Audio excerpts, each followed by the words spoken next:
So hello po mga ka-vlog, magandang araw po sa inyo. Ito po ako muli nagbabalik. Siyempre, Kel the Great para sa part 7 ng aking Yamaha STX 125 engine overhaul. So sa video na ito mga ka-vlog, ipapakita ko po yung proper installation ng piston rings sa piston ng Yamaha STX 125 motorcycle. Ulitin ko po dito sa part 7 ng video na to, ipapakita ko po yung proper installation of piston rings on STX 125 odd model piston. Siyempre included dyan guys yung placements of end gaps ng bawat piston ring. So nakikita nyo po sa screen, nag-provide po ako ng mga tools, yung mga pyesa na kailangan tsaka gamit. Number 1 nga po dyan guys, ito pong cylinder block, made by Makoto mga ka-vlog. Ayan po. Yan, tingnan natin yung model mga ka-vlog. Yan pong cylinder block na yan para po sa STX 125 model. Bali isang set po yan. Mamaya bubuksan ko po siya mga ka-vlog. Then nag-provide po ako ng pilot pentel pen tsaka itong tinatawag na piston ring pliers mga ka-vlog.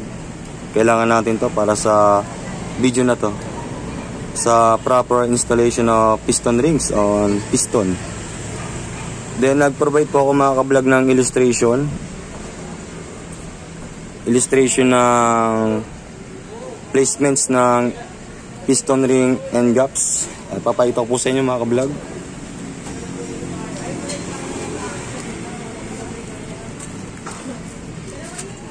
Yan po. Ito po yung inihanda kong illustration mga ka-vlog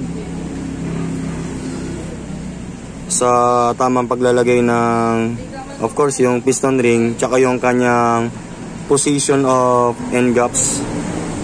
Yan, kung makikita nyo sa screen mga ka-vlog, may mga naka-label, may arrow tsaka yung mismong image ng piston dun sa ibabaw. Nakikita natin dyan yung intake part tsaka exhaust part, then at the same time yung piston pin center line mga ka-vlog. So ngayon mga ka-vlog, ipapakita ko naman yung cylinder block, yung cylinder block kit ng Makoto. Okay,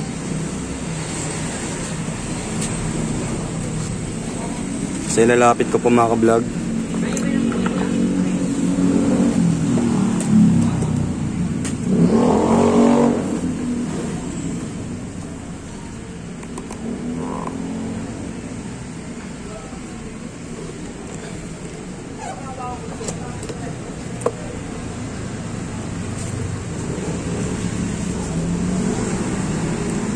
So mga ka-vlog, nandito yung tinatawag nating cylinder block gasket tsaka cylinder head gasket mga ka-vlog. Yan po, pang STX old model.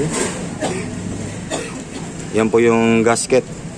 Kasama dyan yung sa may manifold ata ito, kung di ako nagkakamali. Itong isa pang gasket na maliit, itong tinuturo ko. Set aside muna natin. Then ito pong naka box.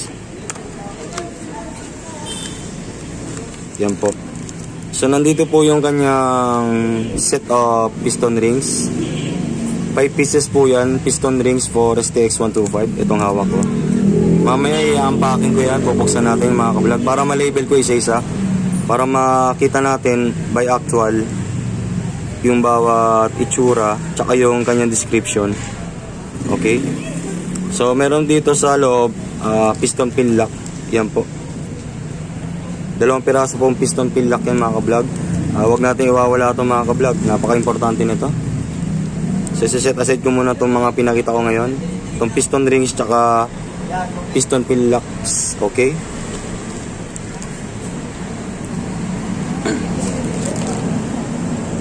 So, ito, buksan na natin. Tingnan na natin yung kanyang cylinder block. Yan. Set aside ko muna itong kahon mga ka-vlog.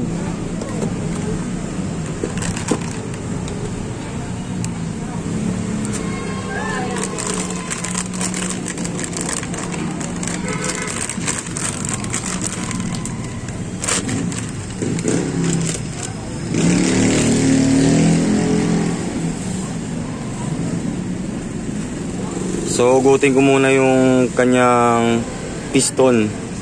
So, dahan-dahan lang guys sa pag-alis ng piston dito sa loob. Sa cylinder bore. Check natin mga ka-vlog.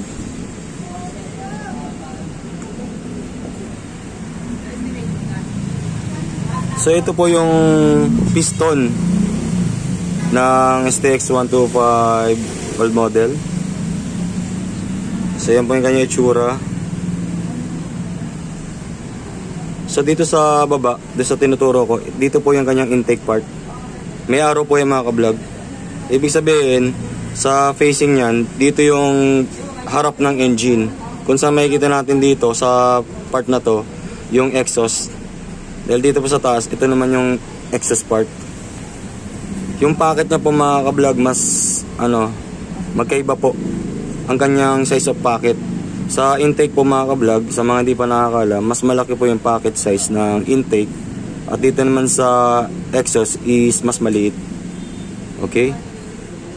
So tingnan natin yung kanyang side, yung gilid. So may mga lagayan po yan, layer o kanal.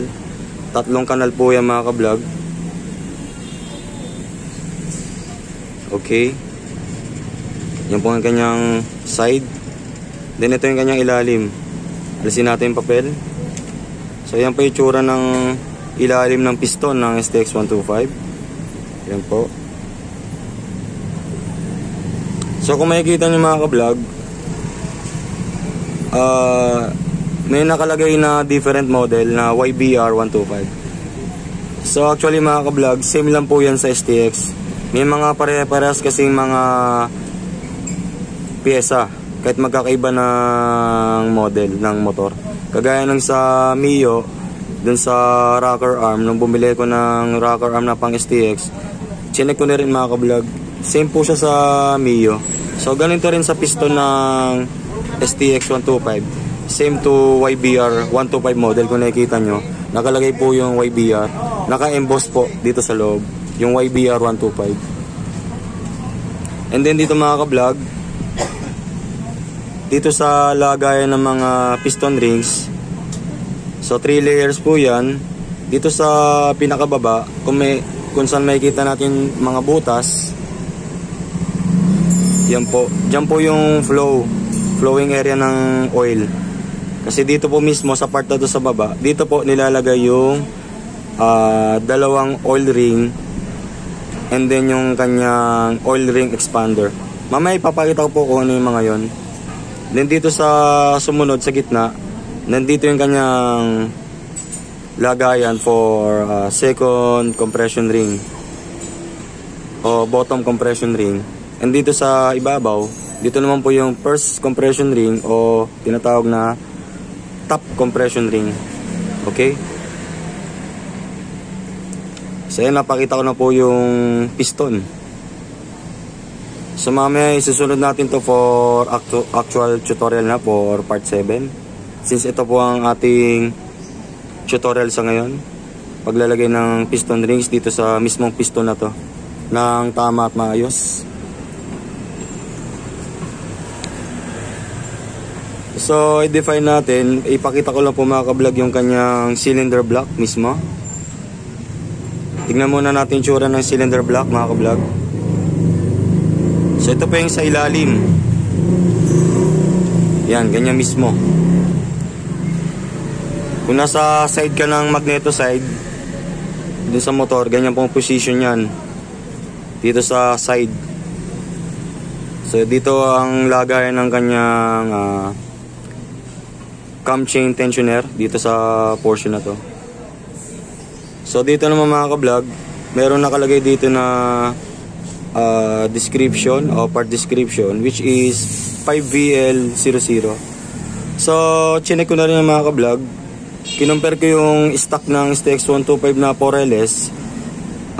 Ang pinakaiba lang naman mga ka-vlog yung labas. Ito, dito lang mismo sa sidings na to, yun lang yung pinakaiba nila. Pero dito sa inner part, kagaya nito, sa bore, yung distance niya, yung mga butas, lagay ng mga stud, tsaka yung mga stud bolts, same lang po sa STX125 old model. Ganoon din yung distance ng butas, nung bore, yung kanyang pagkakapwesto, same lang po. Distance diameter, same lang po sa STX125 old model na may part number na 4LS. Same lang po yung mga ka-vlog. Ay, na-explain ko lang po mga ka-vlog para mas maintindihan nyo po. Para magkaroon po kayo ng idea, kung sakaling bibili kayo ng replacement, pwede nyo pong gamitin tong cylinder block na to na mayroong 5VL00 na part number. Dito na tinuturo ko. So tingnan ulit natin yung tsura bago tayo magsimula. I-preview lang natin tong cylinder block na to na gawa ng Makoto. So meron din dito sa part na to sa ibabaw, meron naka-emboss din na part number na 5VL00. At ito po ang kanyang brand, MK, which is Makoto. So again, ito po yung kanyang cylinder block for STX125 old model. Bali, ito rin po yung ikakabit ko mga ka-vlog sa mga susunod na part ng aking engine overhaul. Ito po mismo yung ilalagay ko o yung ipapalit ko dun sa lumang cylinder block, dun sa pinakita ko sa second part ng aking engine overhaul. Ito po yung ipapalit natin na cylinder block. Okay, so set aside muna natin to, ibalik natin sa plastic at wag natin ngayang ma-damage o bumagsak. Okay, ibabalik ko muna tong cylinder block dito sa kanyang plastic, sa lalagyan. Yan, balik natin sa box.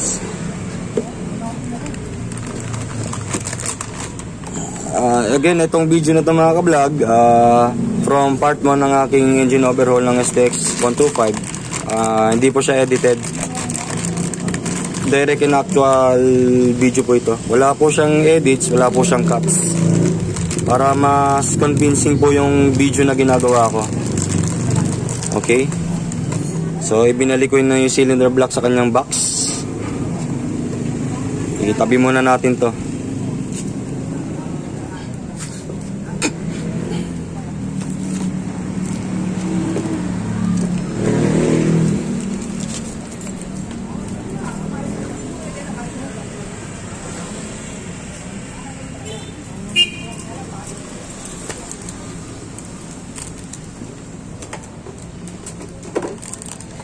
So mga ka-vlog, i-prepare na natin yung mga dapat nating ihanda para sa part 7. Lagyan muna natin dito yung aking illustration, gunting, of course yung piston. Yan. Yung kanyang, itong piston ring pliers, kailangan natin to. Gagamitin natin to for installation ng piston rings. Okay. Sama na rin natin tong marker o pentel pen.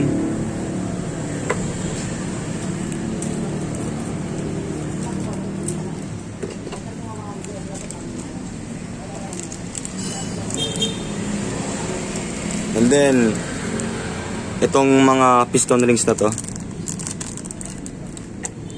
So gupitin natin mga kabalag yung plastic, buksan natin. So pwede naman itir itong part na to, pero gugupitin ko lang.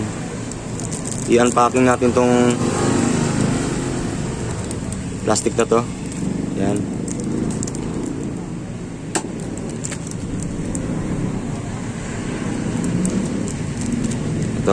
Ito na po yung mga piston rings mga ka-vlog. Yan.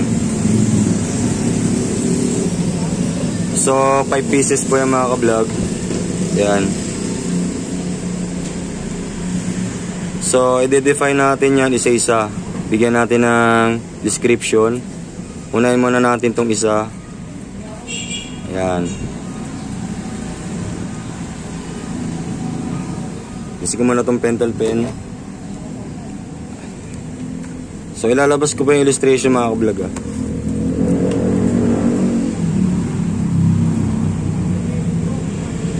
Okay, so lang.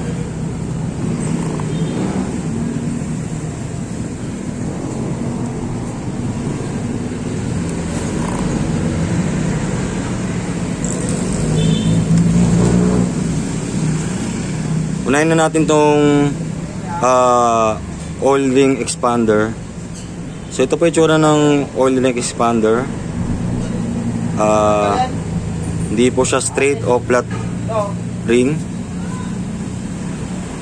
So dito mga ka-vlog, ang tamang paglalagay nito ganyan.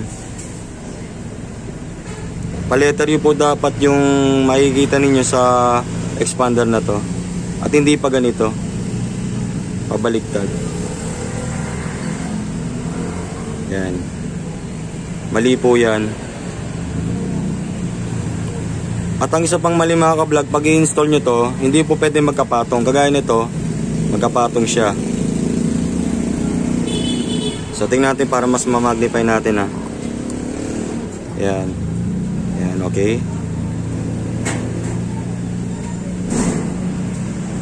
Mahirap na ma-recognize ng camera. So yung magkabilang dulo nitong expander na to, o yung end gap, o yung end part nya, hindi po pwede magkapatong. Kagaya nito. Hindi po pwede magpatong yung magkabilang dulo ng expander na to. Dapat magkadikit lang. Okay? Hindi po nakabaligtad. May tamang positioning po yung mga ka-vlog. Tandaan ninyo. Dito sa expander mismo, may tamang pwesto po yan. Bago nyo ilagay sa mismong piston. Okay? Dun sa pinakababang layer o lagayan mismo ng expander na to. So dito po siya.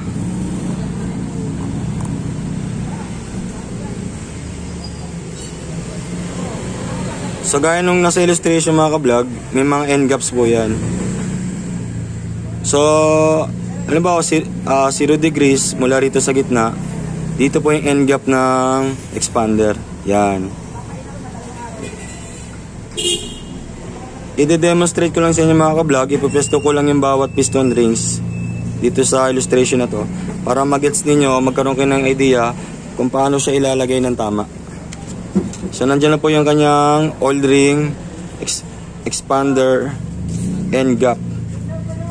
Saan po ilalagay yung expander na to. Then isunod natin yung dalawang oil ring, o yung tinatawag na upper oil ring tsaka lower oil ring. Kagaya nito, manipis po siya mga ka-vlog. So magkaparehas po ito mga ka-vlog ng size, hugis tsaka itsura. Pwede po siya magkabali-baligtad at magkaiba-iba na pwesto dito lang mismo sa expander. So yun lang po, manipis lang po siya. Meron din naman siya mga gaps. Ito 2 pieces po yan. Kahit saan naman to ilagay, okay lang mga ka-vlog. Kung makikita nyo dito sa illustration, sa part ng exhaust po siya ilalagay, yung end gaps nya. Sa part ng end exhaust, doon natin ipepesto yung kanyang end gaps mismo. So ayan mga ka-vlog, ulitin ko po, same lang po itong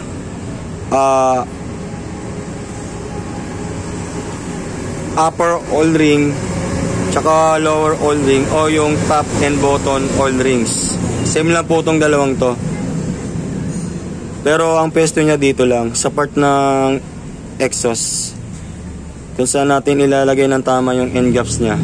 Okay, yan po.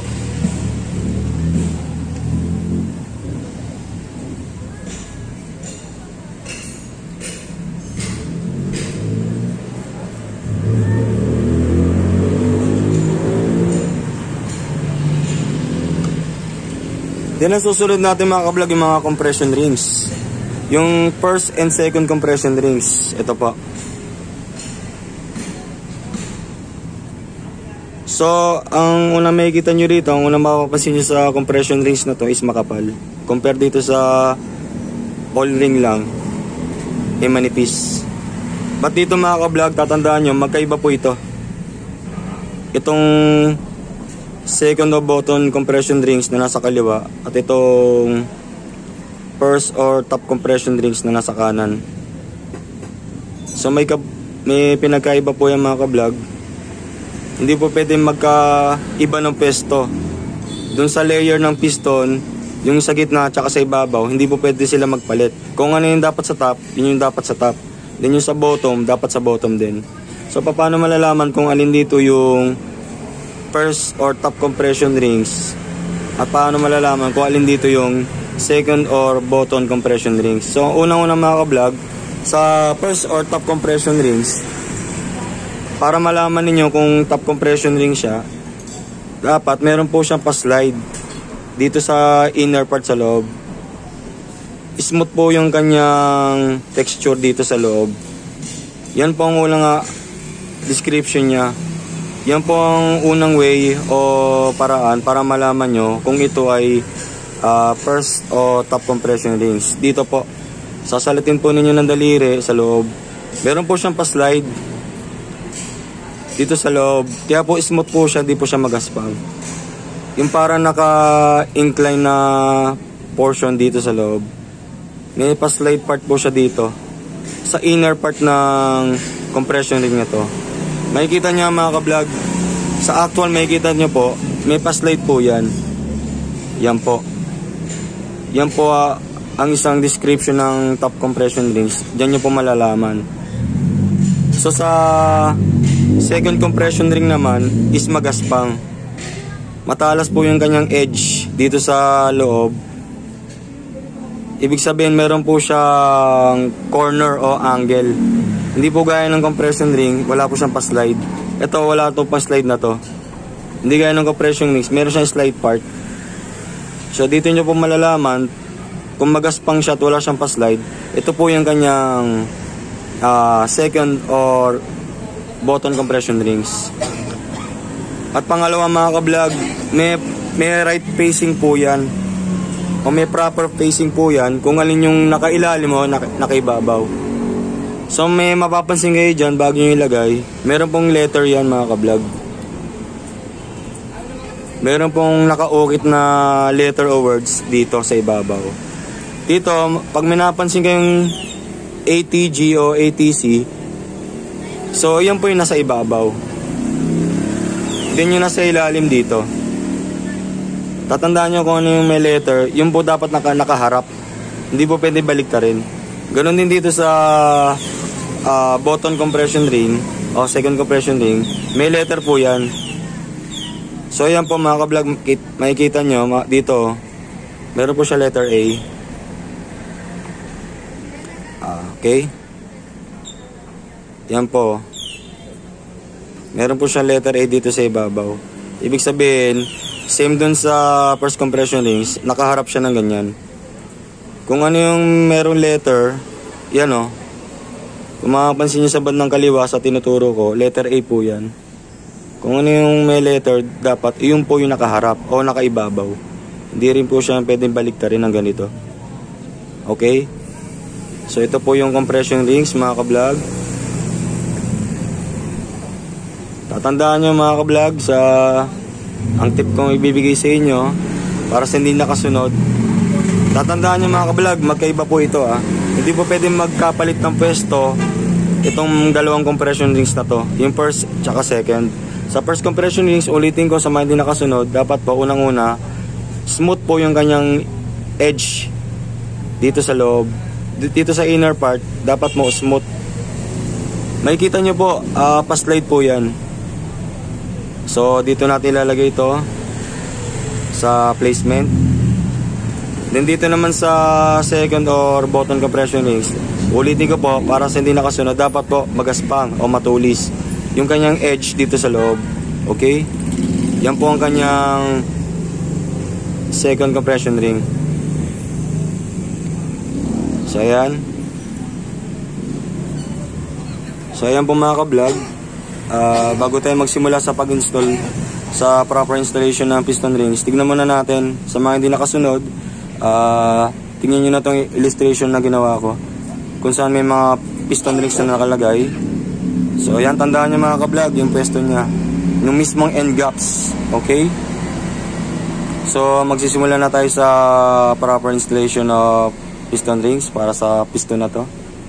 So prepare na natin yung pentel tsaka yung kanyang piston ring pliers mga ka-vlog. So ayan. So maghahanda po ako ng pentel pen o marker para lagyan ng palatandaan mga ka-vlog. So ulitin ko po, pag may nakita yung arrow na papataas o nakaturo sa itaas, doon po yung kanyang excess part. Ito. Then dito sa baba, ito yung kanyang intake part. Okay? Malaki daw yun. Malaki. Yan. Kasya ko na. So dito yung kanyang piston pin, yung center line, ayan. So sundan natin yung illustration mga ka-vlog para mas madalian kayo sa mga beginner. Ito. Dito sa baba sa gitna, gawin natin by degree, 0 degrees yung intake. Ilalagay muna natin tong expander. Ito ang unang ilalagay natin mga ka-vlog, yung oil ring expander. So saan yung kanyang end gap? Kagaya na nakaturo rito. Yan. Sundan yung intake part na tinuturo ko sa baba. Yan. Dito natin guguhitan. Yan. Since dito po sa pinakababang kanal o lagayan, ilalagay yung expander. So, mamarka natin. Yan ah. Para di po kayo mahirapan malito. Yan. Ito pong mark na to, o yung guhit, dyan natin itatapat yung end gap na expander. Okay?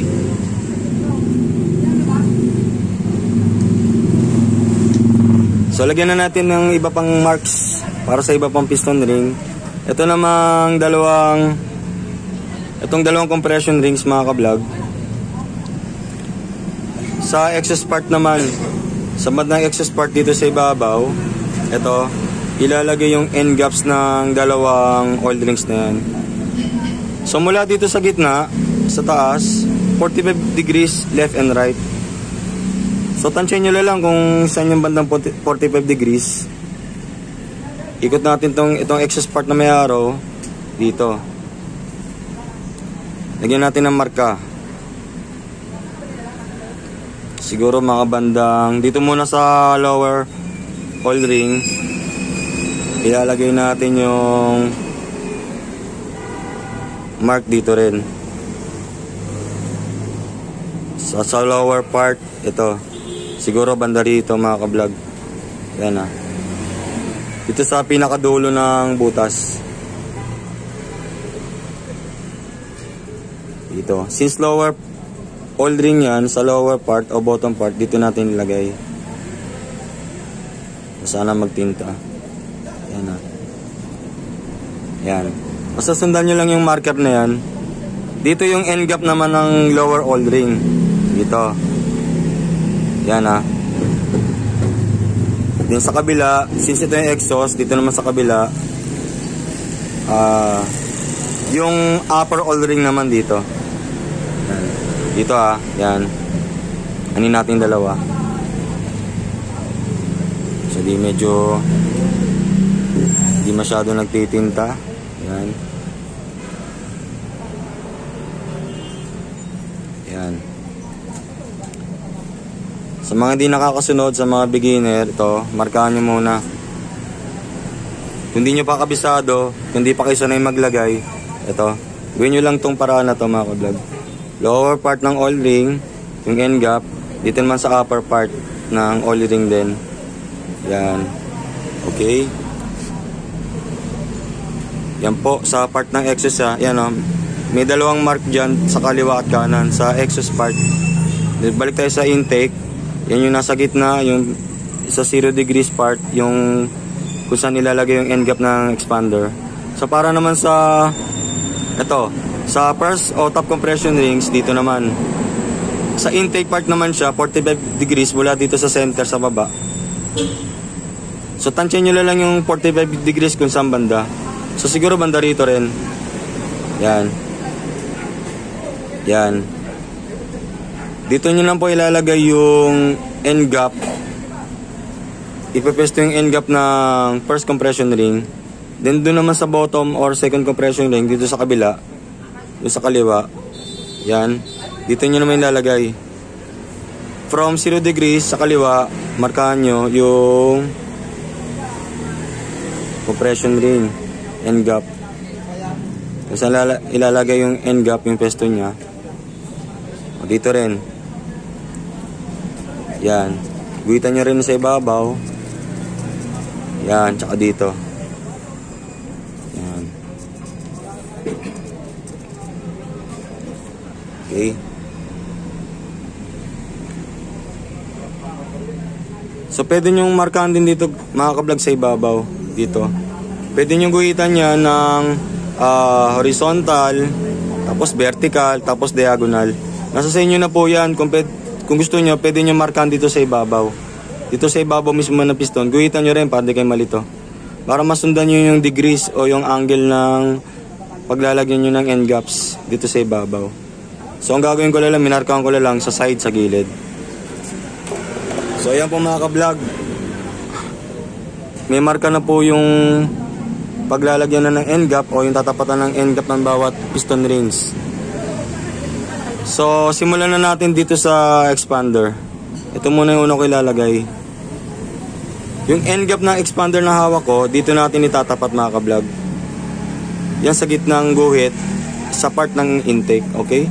I-prepare natin yung piston ring pliers mga ka-vlog. Subukan natin. Ayan na.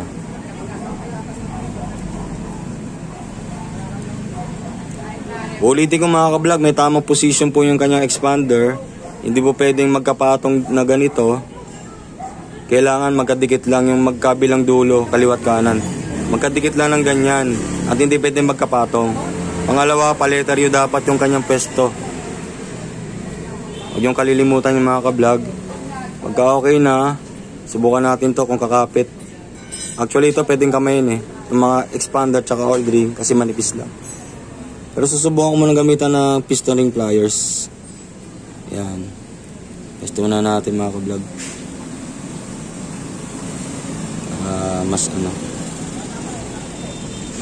Mas convenient yung paglalagay natin. Yan. Since manipis lang po yung kanyang expander at manipis at malambot, ulitin ko, dahan-dahan lang sa pagbuka o pagpress nitong grip o yung handle ng piston ring pliers. And then dito natin nilalagay sa pinakababang kanal o lagayan sa bottom part. Yan. Ibuka natin. Yan na. Alalahan nyo baka tumalsik. Sa intake part, ilalagay yung kanyang end gap na expander. Ulitin ko mga ka-vlog. Yan o. Dahan-dahan lang sa pagbuka. Malambot lang naman ito mga ka-vlog Itong expander na to. Yan. Yan po. Pag di masyado nakatutok, yan. Itapat lang natin sa marka na to sa gitna para sa end gap na expander na to na nasa baba. So nasa intake part ko yung mga kabalag. Ulitin ko Yan. Yan o. So kung makapansin nyo ito, kung kita nyo sa screen, yung end gap nya, yan. Yan o. Yan. Hindi po pwede magkapatong mga ka-vlog Dapat magkadikit lang. Yan. So ganyan lang mga ka-vlog. Yan o. Yun lang po yung mismong end gap. Nasa tapat ng guhit na to, o yung mark na to sa gitna. Yung mismong end gap na expander. So ganyan lang mga ka-vlog. Pagkatapos nyan, isunod na natin tong dalawang oil ring na sa ibabaw. Susunod natin to. Ang kanyang end gaps sa part naman na exhaust. So dito muna tayo sa lower o bottom part para sa oil ring na to. So ikot natin to from intake to exhaust. Sa bandang kanan dito ay ilalagay natin, yun yung guhit. Ilalagay naman natin tong oil ring na to. So di natin siya gagamitan ng piston ring pliers kasi manipis po. Lulusot po yung dulo. Hindi po sasabit sa piston ring pliers yung dulo nito. So ang gagawin na lang natin, manual na lang o kamay. So ito po yung lagay ng end gap para sa lower oil ring. So ilalagay nyo ito sa baba. Yan. Yan yung kanyang end gap ito.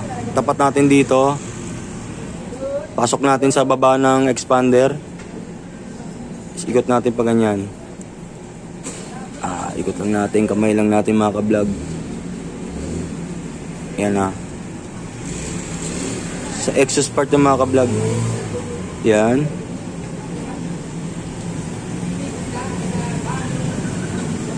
Yan.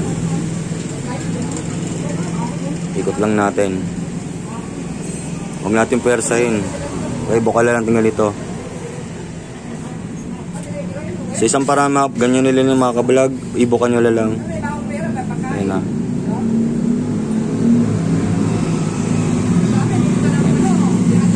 Sundan nyo yung lagay ng end gap ng oil ring na to.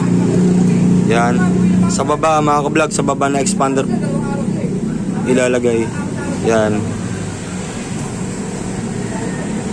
Kailangan nakalusot na maayos tong oil ring na to sa baba ng expander.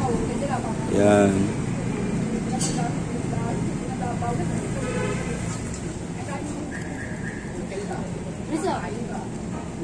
Hello.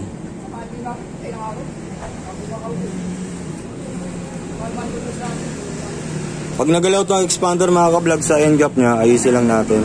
Yan. Yan na. Naibalik ko na po yung end gap na expander dito sa gitna. Then dito naman sa oil ring, sundan natin yung end gap. Yan o. Yan yung end gap natin. I-adjust natin yan.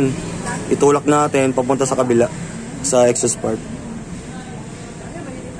Dapat tama po yung kanyang pwesto ng end gaps.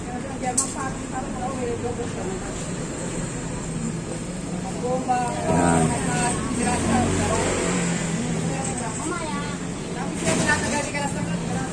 Yan po mga ka-vlog, nakapwesto na po yung end gap ng isang oil ring, yung lower part. Ito. Dito sa exhaust part. So ganyan lang po gagawin nyo mga ka-vlog. Ang importante tama po yung paglalagay ng end gaps. Yan. So yan po, nakatutok na po yung end gap ng oil ring na lower o bottom dito. So dito naman sa kabila, para sa upper oil ring dito, sa end gap na yan. So lagwitan natin ulit.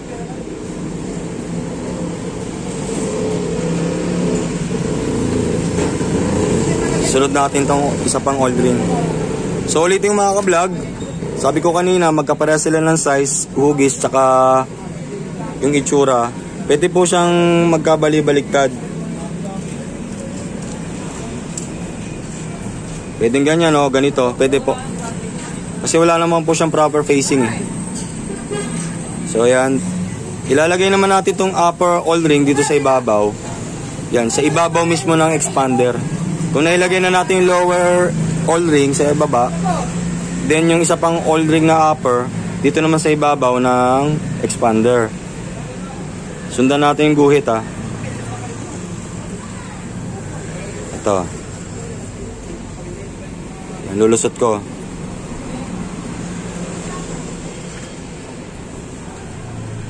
Yan na. So dahan-dahan lang, ibuka natin. Yan.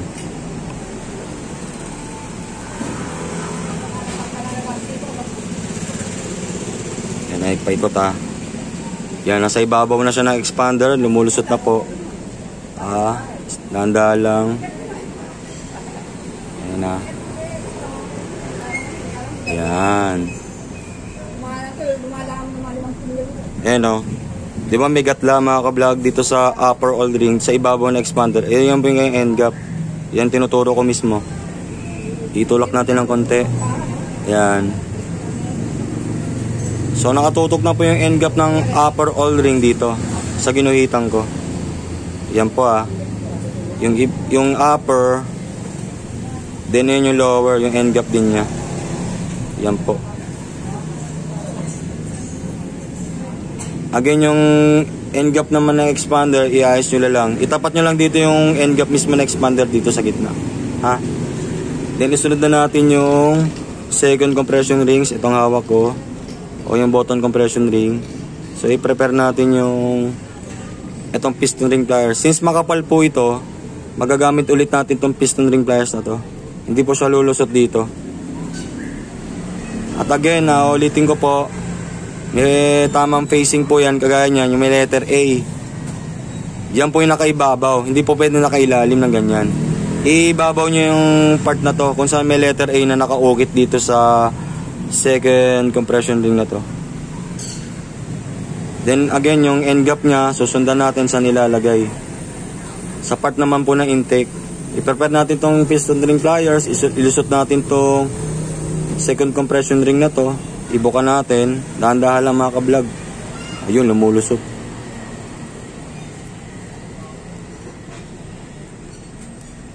So, subukan ko muna ng kamay. Subulusot po siya. So, ayan, tingnan natin yung illustration Kung saan yung intake, ito, yung mas malaking packet, from 0 degrees sa gitna to 45 degrees pakaliwa. Yan. Diyan natin ipepesto yung end gap sa area na yan, sa portion na yan, yung end gap ng second compression rings. Then ilalagay natin dito sa gitna. Okay? Dito sa gitnang kanal o lagayan ng piston ring. Susubukan natin ang kamay.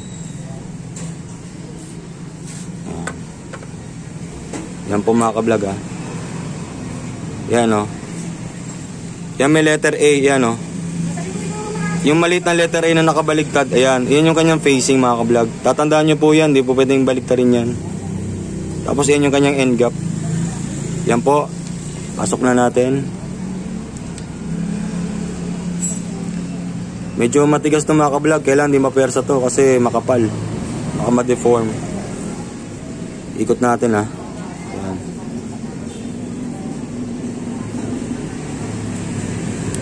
Yan.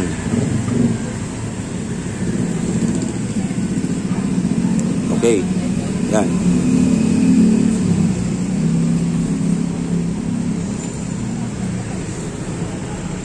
Yan sa kaliwa, from 0 degrees to 45 degrees dito sa portion na to, itatapat natin yung end gap nitong second bottom compression ring. Yan. Yan medyo bumuka lang ng konti. Mako-compress naman yung mga ka-vlog pag nailagay na sa cylinder bore o cylinder block. Okay? So ganyan lang. Pwede naman iayos yung mga ka-vlog pagka ilalagay nyo na sa mismong cylinder block, ayusin nyo muna yung bawat end gaps bago nyo isapasok. So hindi ko muna ipapakita yun sa mga susunod na part na lang ng aking engine overhaul. And then lastly, ilalagay na natin itong nasa kanan, yung top or first compression ring. Again, meron pong gauge dyan o mark, yung letter, yung correct facing nya. Di lang kasi makikita sa camera ko mga ka-vlog, pero kung makikita nyo po mismo yung letter. Kung saan yung letter, gaya ng sinabi ko, yan yung nakaibabaw. At iyan po yung merong slide texture o edge. Yung malambot na edge dito sa inner part ng compression ring na to. Ito po yung top. So again, dito sa intake part, kung nailagay na natin yung isang compression ring sa kaliwa, then itong top compression rings, ilalagay naman natin sa kanan. Dito naman, mula 0 degrees to 45 degrees sa kanan. Diyan natin itatapat yung end gap nitong top compression ring. Okay? Kaya makikita nyo yung ATG na nakalagay. Yan Yan Yan. Kung makikita nyo may letter po, 3 letters po. ATG ata yan. Yan po yung nakaharap. Okay? At itatapat natin dito yung kanyang end gap. Dito natin nilalagay niya yun sa ibabaw. Yan. Pasok natin.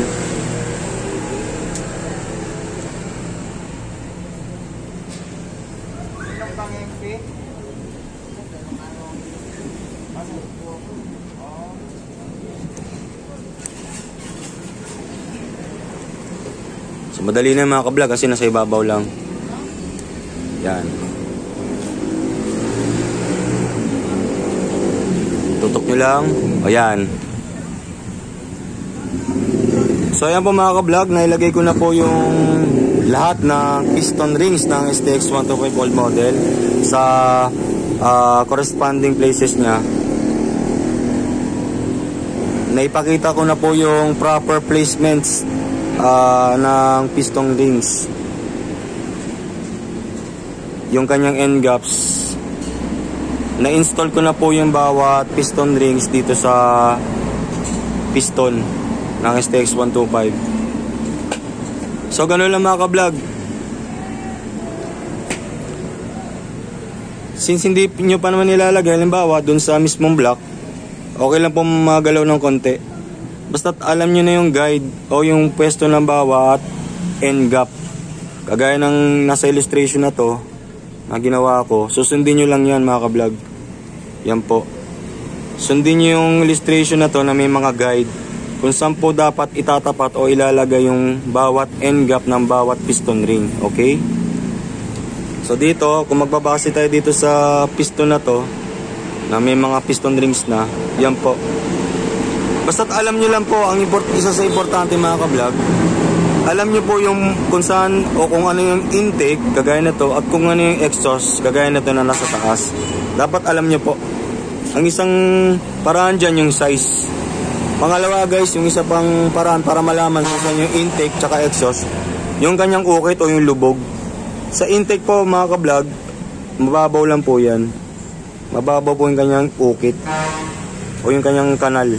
Dito naman sa exhaust, malalim. Kasi iba-iba po yung piston eh. Yung ibang piston ng bawat, depende sa motor, may nakalagay na IN o intake. Ito wala pong IN na nakalagay pero meron pong arrow. Usually pag may arrow na papataas na ganyan, nakaturo sa taas. Yan po yung nag-i-indicate kung saan yung harap ng engine. Kagaya na sinabi ko sa ganyang pwesto, halimbawa sa magneto side, dito yung exhaust sa kaliwa. Kung saan meron pong exhaust tsaka tambucho, dito sa kaliwa.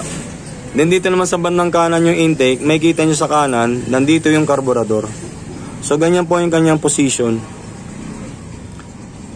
Tapos pagka alam nyo na yung intake at exhaust, ayan po. Dito sa gitna, ulitin ko, yung end gap ng expander na nandito sa baba. Ito, sa gitna. Dapat nakatapat po rito yung end gap ng expander. Then dun sa ibabaw at sa baba niya, yung dalawang manipis na oil ring, upper and lower, yung end gap niya, dito naman sa part ng exhaust. Ikot natin. Yan. Yan po. Basta't itatapat nyo lang pag ilalagay nyo na yung piston na to sa block, itapat nyo na yung mga end gap. Itong nasa kanan at kaliwa. Para sa oil ring na upper and lower. Then, dito naman sa intake part naman ulit, may guhit sa kaliwat kanan. Diyan naman po ilalagay o itatapat o ipepesto yung end gap ng bottom compression ring o second compression ring na nandito sa gitna at yung first o top compression ring na nasa itaas na tinuturo ko. Yan po, kanan at kaliwa yan. So ganun lang po mga ka-vlog. Pag ilalagay nyo na sa mismong block, pag i-assemble nyo na itong piston, ibalik nyo lang, igalaw-galaw nyo lang tong mga piston ring, itapat nyo lang yung end gap nya sa bawat mark na yan. Tapos lalangisan nyo po yan, papatakan nyo ng langis yung mismong piston, yung gilid nya, itong haligi, lalangisan nyo yan. Pati yung mismong piston rings pwede nyo patakan. Pati yung cylinder bore nya sa loob, yung cylinder wall sa loob na tinatawag, babahiran nyo ng langis. para pag sinalpak nyo tong piston na naka-assemble na sa connecting rod, pag ilalagay nyo na, isasalpak nyo na yung block, ilulusot nyo yung piston na to, smooth po siya. So may iwasan po yung gas-gas o scratches dun sa cylinder block, at particular sa cylinder bore o cylinder wall. So ayan po, tapos na po yung aking proper installation of piston rings on piston. Meron na pong proper placements ng kanyang piston ring end gaps. Okay. So tapos na po mga ka-vlog. Sa mga nanood, maraming salamat po sa panonood ng video na to. Itong part 7 ng aking Yamaha STX 125 engine overhaul. Okay.